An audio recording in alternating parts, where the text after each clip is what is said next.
Bret was amazing. By any standard, Bret may go down as one of the top technicians in the industry. Bret took the business seriously. I think sometimes to his detriment, he took himself a little too seriously. Bret believed he was the WWF champion. On November the 9th, 1997, professional wrestler Bret Hart had fought and clawed his way to the top as world champion. But in a matter of seconds, he would realize that those who make you can just as easily destroy you. Here's the problem. Bret didn't want to lose the championship. It's your last night in the company. We need to crown a new champion. You know what? We'll just take it from him. It's like I remember when I was a kid exactly where I was standing when John F. Kennedy had been assassinated. And I remember just as precisely where I was when I found out about the Montreal Screwjob. Screwing a Canadian hero in Canada? How much more evil can one get? And I still feel to this day like I have a neon sign on my head. I you, Bret, never told you about it, but you. I was so mad, like it just ready to explode. The screw job changed so many things in the business. The innocence of wrestling changed. This was one of the worst things in the world that happened to me in this business. Say what you want about wrestling. That was real. He really screwed that guy. The incident known as the Montreal Screwjob marks a turning point in the history of wrestling. Never before had the curtain been pulled back to fully reveal the behind-the-scenes drama.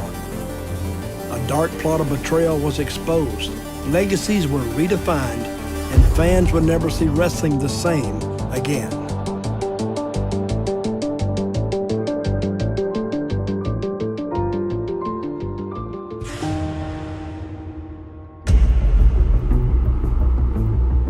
You know, it's one thing I always say about the screw job is that if you go back and you look at all the facts, my story's never changed. It's always been the same story right from day one because I tell the truth. I'm Bret the Hitman Hart, the best there is, the best there was, and the best there ever will be. I always said I was a real world champion because I really traveled all around the world and defended my belt. This is my history and my life here, all these guys.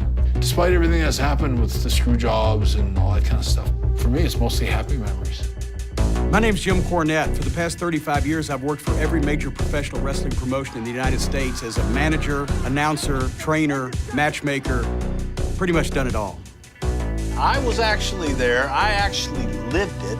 I'm giving you my perspective, and just because my perspective happens to be entertaining, then some people take exception to that. I was the executive vice president of talent relations. I've been a writer, producer, director. Brother Love is an alter ego of mine. You name it, worn a lot of hats in the WWF, WWE. The patriarch of the Hart family was Stu Hart. And Stu was an age-old veteran, double tough. The dungeon was the basement in the Hart family house. Well, the dungeon is hard to explain. My dad, 60 or 70-year-old man, would go down there and torture a bunch of football players and bodybuilders. I don't feel my arms, sir. Let me show you a hold here. You just take your arm like this. You just ease his hand. The Hart family is one of the most famous families in the history of our business. The sons were all wrestlers, the daughters all married wrestlers. They had a wrestling bear that lived under their porch. It was like the Munsters house for the people in Calgary. Stu would invite everybody over and make breakfast. They had a bunch of cats, and he'd take the thing where he's flipping the eggs, and he'd flip the cat shit over there and then go back to flipping the eggs, you know. Made them tough's what it did. And Stu began the Stampede Wrestling promotion in Alberta and had a very successful company there for a long time. Hello, hello, hello, and welcome to this another edition. And Bret Hart was kind of a pale, skinny, you know, maybe 21-year-old kid or whatever. But you could tell he kind of knew what he was doing. And I'm more confident right now than I've ever been. And there's no reason right now that him and me shouldn't have those belts right now. The Harts were very integral to professional wrestling around the world. In 1984, Stu Hart is trying to keep his struggling territory afloat. The rapidly expanding WWF strikes a deal to acquire the entire promotion, along with Stu's main star, his son Bret. When Vince bought Stu Hart Stampede Wrestling in 1984, he took Bret Hart and Jim Neidhart, who was his son-in-law, as a team. The Hart Foundation, they were managed by Jimmy Hart, no relation. They were a tremendous tag team. And Bret Hart had a perfect foil in Shawn Michaels. When you have two guys like Bret Hart and Shawn Michaels that are as talented as they are at what they do to begin with, and then sometimes there's just chemistry. You find it a duet between two singers that have never worked together before, but suddenly it's a hit. Look at this. Whoa. 360 in midair. Internationally, we're getting reports back that we've got a megastar on our hands in the form of Bret Hart. His work had made him this megastar. That was all they wanted to see. That's all they wanted to talk about. At the same time, Ric Flair was the champion, and Rick was having some health issues. We needed to make a change. So Vince is looking at it and going, why not Bret? That's the kind of guy you want to reward. Vince McMahon's one of the most unique individuals on the planet. If you could cross a genius with P.T. Barnum and Donald Trump, you would get the love child that would be Vince McMahon. Vince, honestly, is a third-generation wrestling promoter. Vince controls creative, Vince controls the talent choices. They run the lunch schedule past Vince McMahon to this day. Over the years, Vince had a good relationship with Bret. I don't know, I think that once Bret became champion in Saskatoon, there was a change that was taking place.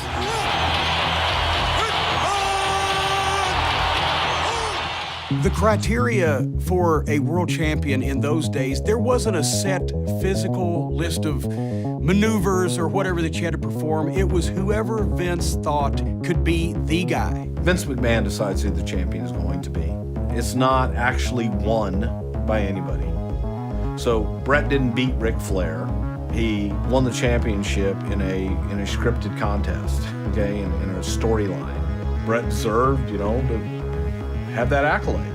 But at the same time, remember that someone made you champion. You didn't really beat anybody. I think Bret looked at the WWF Championship like guys years ago used to. Maybe it was because of his father and his lineage, but when you were chosen to be a champion of a major company, it meant that the promoter thought that you were the best talent, that you were the best draw, that you would make him the most money, that you were the guy. While Bret's star is rising in the WWF, a fledgling promotion suddenly starts edging out Vince McMahon in the television ratings. WCW in the early 90s was a secondary competitor to the WWF. I happened to be Eric Bischoff. As the executive producer, at least I had a voice within WCW. WWF is up here. WCW is way down here. There's no way I can be better than the WWF, but I gotta be different than them. Their tape, I'm live. They target their content towards kids. I decided I wanted my characters to be more reality-based. I would use their real names. WCW came after our talent. The perception was they offered them a lot more money. When Hulk Hogan left the WWF, I think it hurt Vince personally. It stung a little bit. And the first big names to go were Scott Hall, Kevin Nash in the very beginning. Ted DiBiase left. Roddy Piper shortly thereafter. The curtain call, as it came to be known, happened because Nash and Hall were leaving to go to WCW for their big contracts. It is my last appearance for the WWE, and it's also Kevin Nash's last appearance. It was at Madison Square Garden, the most famous arena in the world. After the last match, Hall and Nash and Michaels and Helmsley, two of them good guys, two of them bad guys, all went out to the ring and had a big hug and a big kiss and waved bye to the fans, who had no idea what was going on. With Shawn and those guys, they broke kayfabe in front of the fans in Madison Square Garden. The word kayfabe is like a lot of wrestling terminology. It comes from the days of the carnivals. When you break kayfabe in wrestling, you let the fans and the general public in the inside world and ruin the illusion. It wasn't like that. It all just happened organically because the fans were going crazy. It was like a magical moment. Here we are 25 years later talking about it. You had been chosen and selected to be in a secret brotherhood, and you kept those illusions private and to yourself because it was a code. It was the code of kayfabe. Now, as competition between the two biggest promotions heats up, wrestling's fourth wall starts to crumble, exposing its secrets. And while Bret enters the biggest rivalry of his career, he never could have imagined that it would end up leading to his ultimate destruction. Before their off-screen feud would boil over into one of wrestling's most controversial moments, Bret Hart and Shawn Michaels' contrasting in-ring styles led to some of the greatest matches of all time. As far as wrestling styles between Bret and Shawn, Bret was more basic, more grounded, more hard-hitting, more technical.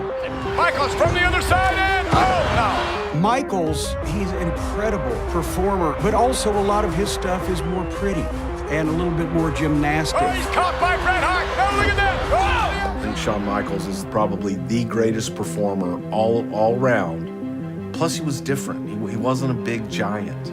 My contract was going to expire. Eric Bischoff has sent feelers out to me. There were 2 separate occasions when I began to talk to Bret about coming over. And I heard the initial offer was $2 million, and then it was $2 million something, and it got up to like $3 million. And I'm sure they were rounding off, but at that point, what's the difference, right? Vince heard about them giving me an offer. And I remember Vince said, he goes, I'll make you an offer.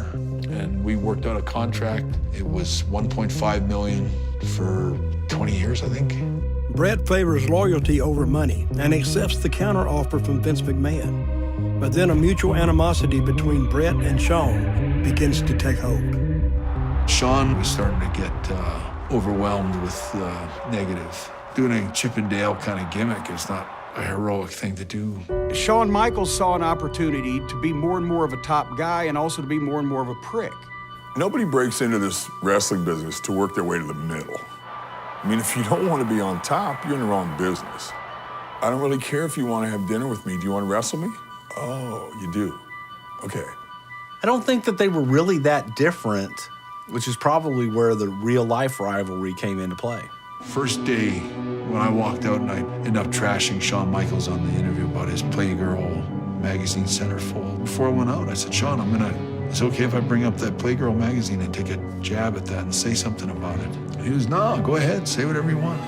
World Wrestling Federation needs a hero. They need a role model. They need somebody they can look up to, not somebody that poses for girly magazines. And I came back and Shawn was just crushed. He almost looked like he burst into tears. Now we're doing live TV, and these guys are saying things on live TV about each other. Shawn made reference to Sunny Days. Sunny is Tammy Sitch. She was one of the valets. She was the first real, big pinup girl of the WWF. And Shawn was making the inference that Bret was having some kind of an affair or some kind of relationship with Sunny. Even though lately you've had some sunny days, my friend, you still can't get the job done in any situation. Oh, boy. Now, from a fan's point of view, it's getting exciting. But if you're the other guy, you're hating the dude who's talking about you. Because now you got to call home and explain that to your wife.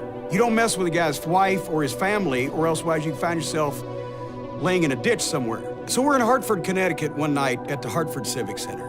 And all of a sudden the door busts open and in comes the Brooklyn Brawler. And he says, hey, Vince, Shawn and Bret have just gotten a fight in the bathroom. Shawn finally comes into my dressing room. We haven't talked for about a couple months. And I just remember I was just trying to be nice. I almost forgot that we ever had issues. And I said, hey, Shawn, I was brushing my hair. And he goes, you think I'm gonna talk to you? And whatever it was, Bret just leg dived him and took him down right there. So I grabbed him by the hair, swung him around the dressing room. I think his feet were actually off the ground a couple of times. If anything, it was like 2 prostitutes fighting in downtown or something. Here comes Shawn, and he's hot. And he has got in his hand a handful of his hair. It looked like a small possum. And I'll never forget this. He said, this is an unsafe working environment. As far as I know, I think if anybody was sleeping with Sunny, it probably was Shawn. As the backstage friction between Bret and Shawn intensifies, Vince begins to lose the TV ratings war and is forced to cut costs. Vince comes back and looks at the commitment that he had made to Bret Hart, and it was a drain. It was a drain on the company for what we were bringing in at the time. Vince told me that basically he couldn't afford to pay me the contract that he'd given me. It kind of broke my heart, where it's like, okay, I get it. I remember I got off the phone from him and I said, I guess I'm done. I hung up with Vince and I signed my WCW contract. I can't remember exactly what day or when I heard that Bret had made the deal and was going to WCW, but Vince told us Bret was going to finish up at Survivor Series. He'd drop the belt and then he'd be free. It didn't turn out that way. With Bret leaving the company, Bret wasn't just leaving the company. He was leaving the company and going to our competitor that was beating us in the ratings.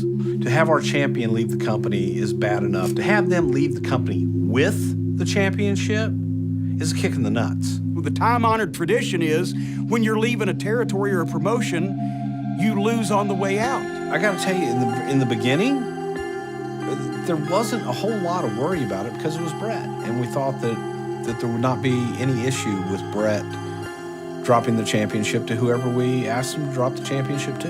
When I first heard that I was wrestling Shawn was maybe about 3 or 4 weeks before Survivor Series. Anyway, so Vince pulled me, he's all excited, he goes, we're gonna drop the belt to Shawn. So when I saw Shawn, I thought this is your chance to open the door for sort of dialogue. So I remember when we shook hands, I said, Shawn, I just heard that we're wrestling at Survivor Series. I said, I want you to know that you'll always be safe with me in the ring, that I'll always be professional. I would never do anything to hurt you or injure you or anything like that. And he looked at me and he goes, I appreciate that, but I just want you to know that I am not willing to do the same thing for you. And he turned around and walked out of the dressing room, slammed the door. Vince, even though he knew that Shawn and Bret hated each other, somehow he thought this match was magically going to go in the ring and everything was going to work out like he wanted. And the closer that we got to the match, the more obvious it was that it was not. One of the things he'd given Bret in that brand new contract with all the bells and whistles was reasonable creative control of his character and the way he was presented. I'm the boss of my last 60 days. Why would I lose to Shawn? He's disrespected me. I'm not wrestling Shawn, or I'm not putting Shawn over under any circumstances until he proves me that he's got enough respect for me to put me over first. And I was on Bret's side, because Shawn was the prick, not Bret, but we had to get the belt back. The news of Vince's current champion signing with his main competitor would spell his defeat in the ratings war. With his back to the wall, Vince must get his belt off Bret, and what he's about to do will echo far beyond the wrestling world. With his last match in the WWF less than 24 hours away, Bret Hart is refusing any scenario which has him losing the belt to his real-life nemesis, Shawn Michaels. Bret is growing suspicious of what his boss, Vince McMahon, might do. Showed up that day and I was ready for my match. But I did have suspicions about the referee. I remember thinking the only way they can screw me, Shawn will never pin me or make me tap out. So I wasn't worried about that. I said, but the way it'll work is they'll get the referee. Hello, I'm Earl Hebner. I'm a referee. My relationship with Bret was great. Most of the time, he always wanted me to ref his matches. People think, oh, I can count to 3 and it's over. That's not the ball game. We're sort of a coach. You're thinking for 3 people. It's very, very hard. Okay, so let's get into the Montreal stories. Do we have to? Just kidding. The day before that show, I got on the plane, got in my seat. The stewardess came back and said, Mr. Hebner? I said, yes, ma'am. She said, you have a first-class seat. I said, my ticket don't say first class. She said, Mr. Hart bought you a first-class seat. So I went on up and sat beside Bret, and we talked, and Bret said, will you promise me one thing? I said, what's that? He said, you won't count me out? I said, nope, I will not count you out. I said, you know they're gonna ask you to screw me tomorrow. But he got the tears in his eyes and he got his lip quivering and he was like, the hell with that, I swear. I swear to God on my kids, I would never, and he was so adamant. And I shook his hand and I said, just tell me if something like that's gonna happen. Complicating matters. A film crew producing a documentary called Wrestling with Shadows is following Bret to capture his last WWF match. From the second I land, I've got the entire High Roads production film crew. They're filming, and they got the boom mics and the whole thing, and they follow me wherever I went. It was like a lot of people that I didn't even know all around the building. The idea was that Vince would get with Bret. I think that Vince felt that once he got in front of Bret face to face, that they would work something out. But I remember the whole camera crew come in, like they wanted to mic me up and everything. Yeah, I kind of don't. It's not how I operate. He goes, just in case. My name is Harry Zufrani. I was the sound recordist on Wrestling with Shadows. The director told us, look, we gotta be very low profile about this. You know, nobody should know that Bret Hart is wired. It was a private meeting, and Bret went in wired. Didn't let Vince know that he was recording it. I never ever wanted to leave here with any kind of bad feeling. But this week has been a bad week for me. I feel kind of betrayed a little bit. The way this whole thing has been depicted, it's really hard for me as a hero here to come up short. I was determined to stick to my guns, and that I was not backing down. And right away, Vince goes, well, what are we gonna do? I think what I'd like to do is get through today. I think tomorrow I should just go in and do my speech and forfeit the title. I think it allows me a chance to leave with my head up and leave in a nice way. I would think it'd be a run-in type thing. But, yeah. But I'm open to No, I think that's... I'm open to anything. Going into this match, you knew what about what was going to happen? I knew that there was a point in the match where Bulldog and Owen would run out, referee would lose control of the match, ring the bell, there would be no winner, and we would go off with a lot of chaos going on in the ring. So the match would end in like a disqualification? Yeah, like basically a no contest. Like I remember walking out to the ring, and I knew, like, okay, be leery of submission holds in a match like this. But I already talked to Earl, and I thought about it, and it's like, I said, okay. I trusted Earl, and so I put my guard down. That was my fatal mistake. I'm walking down to go to the ring, and I'm getting pulled aside.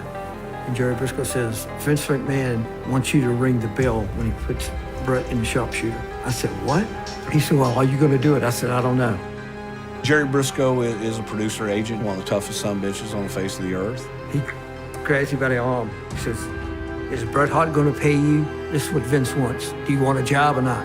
I said, I don't have an idea of what I'm going to do right now. Y'all messed my mind up. And this is the truth. I'm thinking he had opportunity to drop the belt. I know this is not right, but I got to have a job. I told my brother to put all my shit in the car. This ain't gonna look good, get all my shit out the dressing room, put it in the car. So I'm walking to the ring. God, I promised Bret I wouldn't count him out. That was the longest walk of my life. We had a great match planned out, and Shawn was a great wrestler. We're gonna start fighting before the bell starts. I don't think this match has officially even started. Finally, after about 10 minutes of brawling out and fighting out in the crowd and stuff, I eventually fight Shawn back to the ring, throw him in the ring, and now the match starts. They get in the ring, I ring the bell to start, and I'm going, God, don't put the sharpshooter on. The match lasts 10, 15 minutes. Oh, putting Bret in the sharpshooter. Oh my gosh, how humiliating. He's gonna beat him with his own finish. Shawn actually didn't know how to put the sharpshooter on. He steps through the wrong way, folds my legs the wrong way, and I moved my legs and switched them the right way.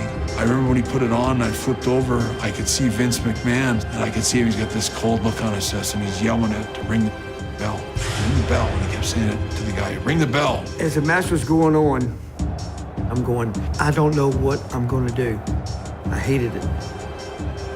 And I remember in that moment of looking at the timekeeper, and Vince snaps at him to ring the bell. Oh, they're screwing me right now. And I remember reaching back and showing that I wasn't submitting, and I grabbed Shawn's leg and started to reverse.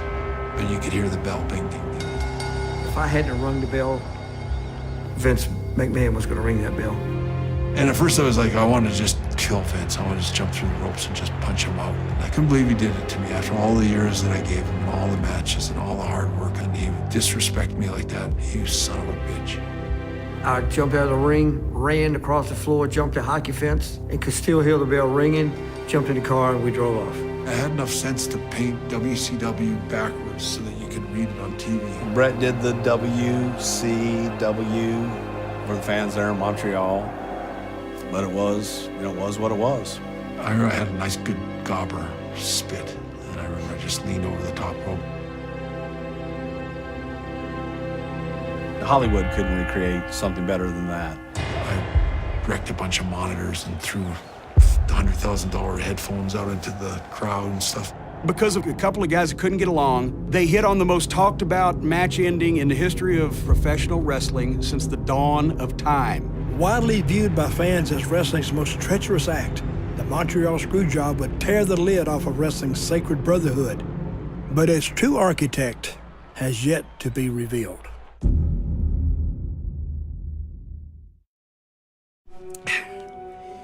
This is where I've told a couple of these things. I've never gone this far, but I figured, like I said, I'm not going to talk about this on TV anytime in the rest of my life, so I guess at this point I don't care who gets mad at me.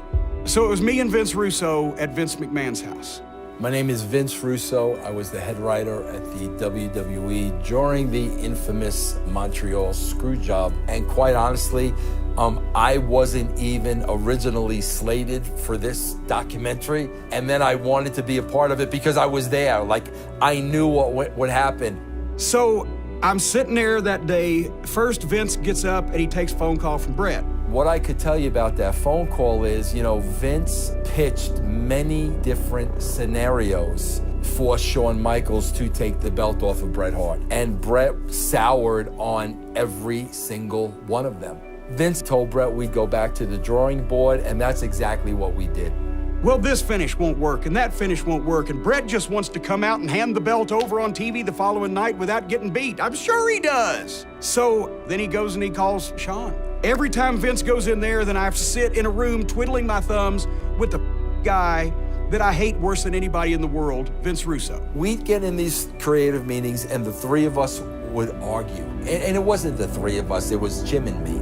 We could not be farther apart physically, philosophically, mentally, morally. If one of us was an African-American lesbian nun and the other was a Nazi skinhead Martian from outer space, we could not be more different. The problem is he's still living in 1970. I'll never forget he made the comment, oh, when a guy comes out of a box, he's instantly over. Like, bro, this is like 1996. Like, who's coming out of boxes, bro?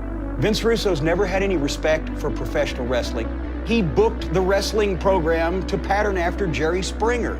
Our styles completely crash. Finally, Vince comes out, and I'm about lost my religion with the whole creative team thing anyway, because it's not my style of wrestling. I'm living in Connecticut. I'm miserable. I weigh 280 pounds because I'm aggravation eating. I'm not in my element here. I said, Vince, there's got to be something we can do. I said, it's your company and it's your belt. So then Vince looks at me and says, well, then how would you do it, pal? Well, now it's a challenge. Once again, I'm going through every finish I can think of or every situation I can ever think of where nobody wanted to do a job. I said, goddamn, double crossing. You can learn more about modern wrestling from these classic books and classic magazines than you can by talking to people today, because history always repeats itself.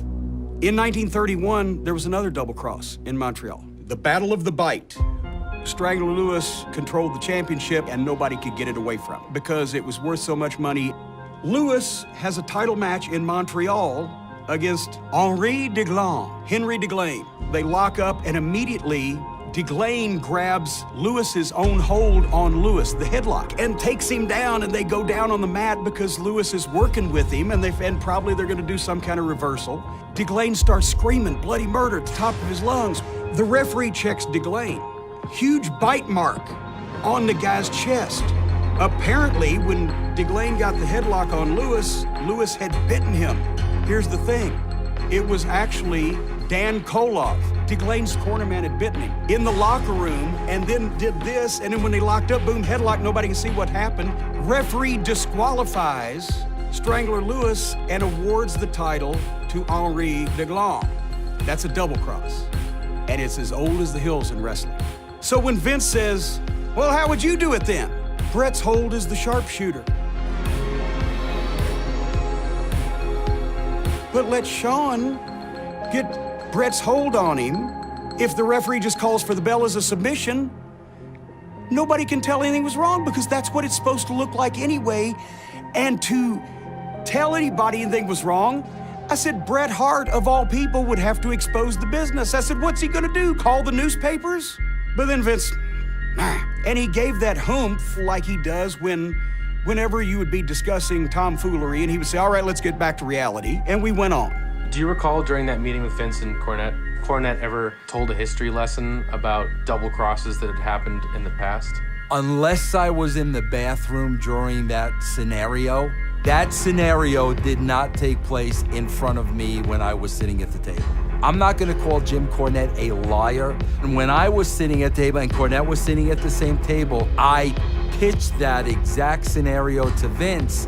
So basically, out of pure frustration, I said, Vince, screw it, Vince. Have Sean put the sharpshooter on Bret and have the referee call for the bell. Do that.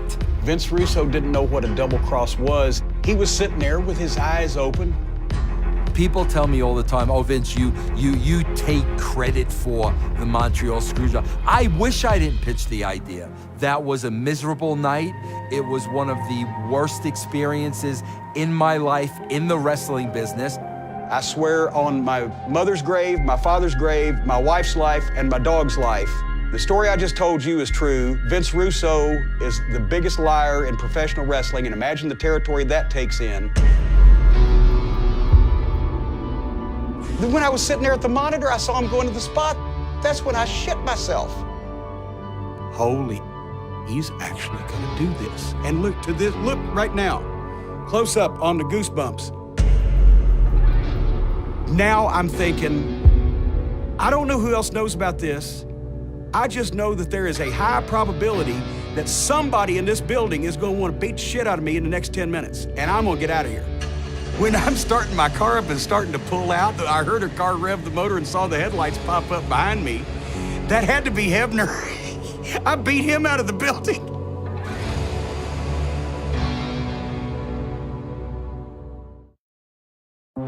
Just as Bret Hart was double-crossed on live television by his boss, Vince McMahon, WWF executive Bruce Pritchard is blindsided himself by the sudden change in plans.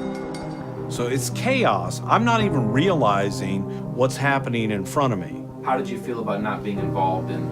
Oh God, I was pissed off that I wasn't smart enough as to what they were doing. And I was pissed off because I was left in the back alone in a position where everyone thought they knew that I was involved. And I wasn't.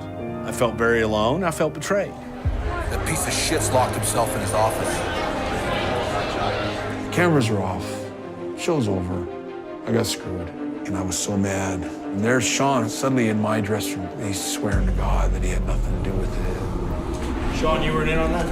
My hands are clean. This one, I swear to God. He was a bad actor. But one of the two was in on it, that I think. Sean had to be in on it. You know, at that time, I had no idea. Well, now we know Sean was just putting on an act. There was like this hush in the dressing room. Everyone was kind of stunned. I remember Undertaker got so mad that he kicked over one of those big steel barrels. He just slammed the door and said something about he was going down to Vince's office to get a straight answer on why they did that to me. You know, Vince, you got to go over and talk to him, explain why you did what you did. You got to give him one. And by giving him one, if he's gonna hit you, you got to take one. Bret came out of the shower and told Vince get out of his dressing room, and then he said, if you're still here when I get out, I'm gonna get dressed, I'm gonna punch you out. Bret finished the shower. I mean, he went back and took his sweet ass time and finished his shower. And Vince stood right in the middle of the room waiting for him to finish. So I finish showering, I come out, and it's funny because I walk out of the shower sopping wet, naked. Vince said something to me along the lines of, this is the first time I ever had to lie to one of my talent, which is such a lie. I remember tying my shoes, and I remember when I got tying my last shoelace, I started to tie it, and I go, well, this is it. I'm gonna punch out Vince McMahon. I can't believe I'm doing this. And we walked towards each other, end up tying up, just like a pro wrestling match. And I remember just sinking down and kind of just turning my whole body and thinking 14 years and coming up right between our arms. And I hit Vince McMahon with the most beautiful Mike Tyson uppercut. I popped him literally right off the ground. He went straight down, out cold. Everybody was stunned. No one could believe it. It was dead silent for a while, and nobody said anything. And then Bret said, get out of my dressing room. I mean, I have to say that I remember Shawn Michaels. He was bawling his eyes out like a baby. And I remember thinking, I know you were in on it. And he knew it. He was like waiting for me to make my way over to him and finish him off. But I remember I just tapped him on the shoulder and I said, Sean, thanks for the match. Or he couldn't believe that I thanked him for the match. And then he looked up at me and he just burst into tears, like really blubbering. Like, I had never to that point heard of that much drama and backstage just bullshit. Sometimes I lost sleep over what I should have done that day. Bret, you're not gonna understand this now, but Vince was trying to protect his business. It was never about not trusting you. He didn't trust Eric. I went in Vince's office and said, I need to talk to you. He said, okay. I said, he said, I got a meeting with everybody today. We'll take care of it. Set everybody down and said, what I did last night was my call. It's not Earl's fault, and anybody don't like it can come to my office and I'll release your ass right now. The screw job was already in the makings. They had to find somebody that would do it. The conversation I had with Vince where we really had the big heart-to-heart was the following Wednesday in Stamford. And I told him what I thought. Vince's reaction was, if you had known, then you would have known. You would never be able to say that you didn't know. Shawn Michaels risked everything for you and for this company. So before you condemn Shawn Michaels, understand what he did for you and your family. There were a lot of what-if scenarios discussed the night before. And I think that everybody believed that at the end of the day, Vince was going to be able to convince Bret to drop the championship. That didn't happen, so Vince asked Jerry Briscoe to let Shawn know there's a spot in the match that Shawn, when you get him in the sharpshooter, will ring the bell. Of all people, Bret Hart, who was raised in the wrestling business, whose father was a wrestler, who went through the code, he's the one that exposed the business. We're talking with Bret Hart, the Hitman, today. How are you? It was very important to me after 14 years of probably the most dedicated, loyal, hardworking service that you could ever get out of a professional wrestler. I'd given this man everything you could ever ask for, and I made it very, very clear that my character was not in any way, shape, or form going to be humiliated. Bret was telling any and everybody that he could. He didn't lose, he was screwed, and it was something that Vince felt it was important to address on Monday Night Raw. Did you or did you not screw Bret Hart? There's a time-honored tradition in the wrestling business that when someone is leaving, that they show the right amount of respect. And the people are like, no, we don't want to like the rich billionaire boss. We liked Bret Hart. He was our hero. Bret Hart didn't want to honor that tradition. Vince was really giving Bret Hart all kinds of shit for not honoring the time-honored tradition of doing the right thing on the way out. On TV, this didn't happen ever before. Vince, in this interview, just came across very cold, calculated, and very, very heelish. I truly believe that Bret Hart screwed Bret Hart. And he can look in the mirror and know that.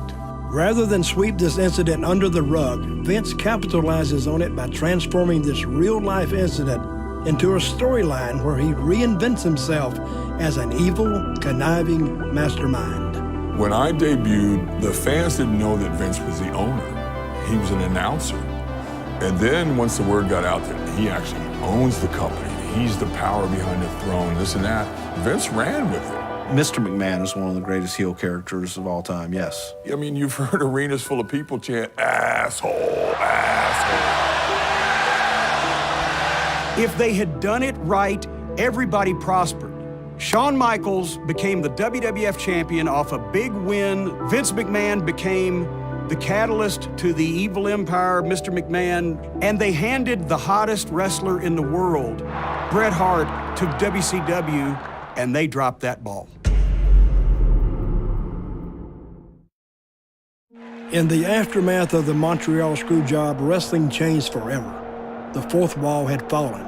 Vince McMahon's villainous character would propel his company into the stratosphere, while Bret Hart would make his lackluster debut in WCW. You know, if you look at how Bret Hart even came to WCW and how they launched me the very first day. Why don't we bring the man out that's going to referee this match? God, I remember, like, referee, it's so lame, like such a lame way to bring me in. Is that what you want? Referee? Eric Bischoff was an imbecile trying to run wrestling. He didn't have any idea about how to run wrestling. I have to take some responsibility in the fact that there may have been better ways to bring Bret in. I would be honored to be the referee. But at the same time, we'll never know that because the plans that we did have for Bret were executed so piss poorly because of his just detachment from it all. He didn't get over in WCW. Zero impact. Hey, Bischoff and the WCW, I quit. I think the legacy of the Montreal Screwjob is that nobody knows if it was really a screwjob or not. I happen to believe it was the real deal. To me, I feel the same way now seeing him back as I did the first time I saw it as a total work. Everybody was in on it, and they all did it together. Now look at Bret's face. He doesn't look too shocked to me. You're gonna spit on Vince, and then the truck is gonna go tight on Vince, go tight on Vince, get Vince wiping the loogie out of his eye. Vince has been in the TV business his whole life. Nothing's gonna happen without his consent. Everybody knows you're leaving. You're gonna stand in what's now your opposition's ring on a global broadcast, and you're gonna motion the call signs of your competitor. If that's not okayed by a big boss, in my mind, they're gonna cut away from that. I mean, I've never discussed it with Sean, and I wasn't there, and I didn't ask guys who were there. Watching it as an educated fan, I would say it was a complete collaboration by all parties. And that's all I got to say about that. People do say it was a work, and Bret was in on it. No, man, this is the way this piece of history went down. Conspiracy theorists will always be conspiracy theorists. But unfortunately, sometimes when people want more of a story to be there that just isn't there, they try to create it. When we did an interview with Scott Hall, he believes that the Montreal Screwjob is this very scripted sort of thing. He's not one of them too, is he? I'm sorry, it's ludicrous that Scott Hall would say that he didn't talk to Shawn Michaels about this. I know they all talk to each other about everything, but especially about this. Why wouldn't they? I will tell anybody to their face that thinks that this was a work, you are a dumb, stupid. These are death threats. I've gotten a bunch of them, but these were some of the most creative and some of the most picturesque, so I framed these. Get by the ring one more time, you make a target under those lights, you won't know where it comes from. Bye-bye.